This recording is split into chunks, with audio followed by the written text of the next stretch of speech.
Hello everyone and welcome back to another Movie Nights movie review. Today we're going to be talking about The Holdovers, directed by Alexander Payne and starring Paul Giamatti. I'm just going to come right out the gate and say this. This is my favorite film of the year so far, and I did not expect it to be by any stretch of the imagination. I'm going to jump right into this. From frame one, the film just invites the audience into this little realistic world that it's created, this slice of time from 1970.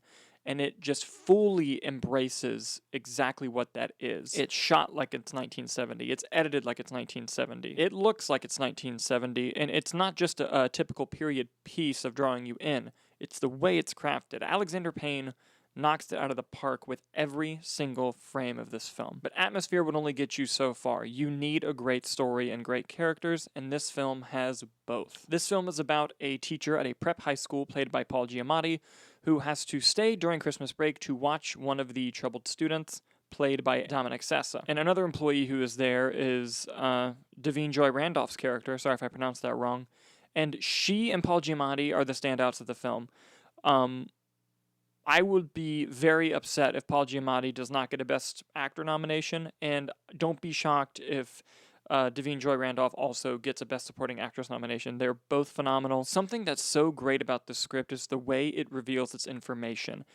At every point in the story, when it reveals something new to you, it doesn't feel cheap, it doesn't feel like a cop-out, it feels very earned, and it feels like the story needed to be told this exact way. And while doing that balancing act, it's also balancing tone. The film goes from being a very serious drama to a very lighthearted comedy to almost a cheesy Christmas movie, but it feels organic and natural, and one doesn't take away from any particular tone of the other. And diving into the characters more, each character, even the side characters in the film, some of the other students that stick around for a little bit, every single character not only feels fleshed out and makes the world feel lived in, they all have completely satisfying character arcs. And the chemistry and the relationship between Paul Giamatti's character and Dominic Sessa's character is the real heart of this film.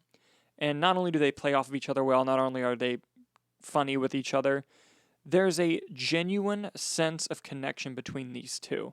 And watching this journey of the film, it was very reminiscent of the Robin Williams, Matt Damon connection in Good Will Hunting. Two completely different sets of characters, but that connection, that thing that kept you watching Good Will Hunting, it exists here. And the breadcrumbs that this story leaves you and where you think it's going to go versus what actually happens, the setup, the payoff, it's phenomenal. I think this is a shoo-in to also get a nomination for Best Original Screenplay, possibly even win. Although, you gotta go up against Past Lives, so it's gonna be pretty hard. This is just one of those films that every sentence a character speaks, every frame within the camera, every cut on the film works, and it works in spades. Not only was the movie paced wonderfully, not only did I have a connection to the story, I had a genuine emotional connection to the characters, one that left me in tears at the end of the film. This is a movie that I definitely plan on seeing again, and a movie that I plan on revisiting maybe once a year. This is an excellent movie. It is a must-see. Please go watch The Holdovers whenever you can. And if you have seen The Holdovers and you're watching this review, what did you think about it? Please leave what you thought in the comments below. I've been Dalton, and I'll see you on the next review.